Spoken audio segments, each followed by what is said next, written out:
खुला पानी में कहीं नहाना यार। आख्या मुड़ जाओ ना करो, आख्या मुड़ जाओ मैं नहाना। अस्सलाम वालेकुम दोस्तों, मैं इस टाइम खलोता हाँ सैफन ते। तुहानू पता है कि देखो पानी आ गया फिर ते डेग ने तीसरी बारी पानी आया डेग दे विच ते जनाब बहुत ही ज़्यादा पानी आया। तुसीं दूर दूर तक वेख सकते हो पानी पानी नज़र आ रहा है ते अजे तक पानी चढ़ाई विच लथाई विच नहीं। वेख सकते हो तुसीं ट्यूबवैल जनाब ट्यूबवैल भी डुब्बिया दा, हालांकि ट्यूबवैल जेह्ड़ा ना बड़ा ही साइड दे उत्ते वे वो भी डुब गया ते अगे जिन्ने भी 100 कमेंट के पिंड ने ते आओ तुहानू अगे चल के वहाने मजीद एदा जी रिपोर्ट तुहानू अगे वहाने जाके की सूरत हाल है ते अगे पानी पुल दे नाल वज के जान दिया। आओ तुहानू मारने। हाँ जी मिर्जा साहब, जी जी पानी इन्ना ज्यादा कदी वेख्या जी कोल आके पहला भी कि नहीं? नहीं, मैं सैफन ते पहली दफा आया वां ते पहली बारी वेख्या ना पानी सैफन। अच्छा, ते सुनिया अगे पिंडां च कईयां च पानी भी बन गया, मदीपुर वगैरह जेह्ड़े हैगे ने पिंड। हाँ 100 किलोमीटर का भी सुना, 100 किलोमीटर जिन्ने भी आस पास पिंड ने ना सुनिया कि पानी बढ़िया पिंड का पिंड।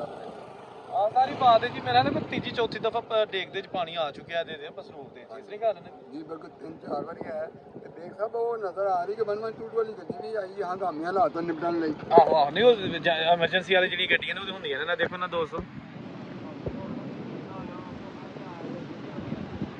जवान बैठे हैं जनाब, बिल्कुल बिल्कुल रेडी बैठे हैं।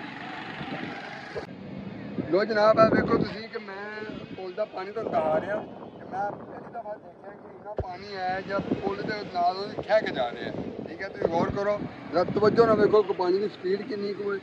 दूर दूर तक देखो तुम पानी तो नजर पानी में पानी नजर आएगा। इस साइड वाल तो नहर नजर आएगी, बिल्कुल तुम देख रहे हो जनाब, तवज्जो करो गौर करो, सारी तो नहर नजर आ रही है। ठीक है, नहर बिल्कुल थलों की गुजरती है पई जनाब, नहर जाके सीधी जाके रावी में जा रही है। वो दूर तक तुम देख रहे हो जनाब नहर जी जा रही है।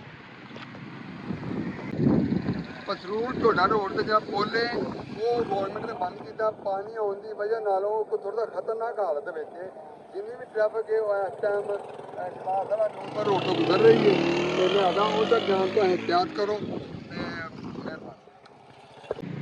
लो जनाब है देखो तुम नहर है जी कि जनाब है मिनल तो निकलती है थलों की जाती है तो जा रावी में डिगती।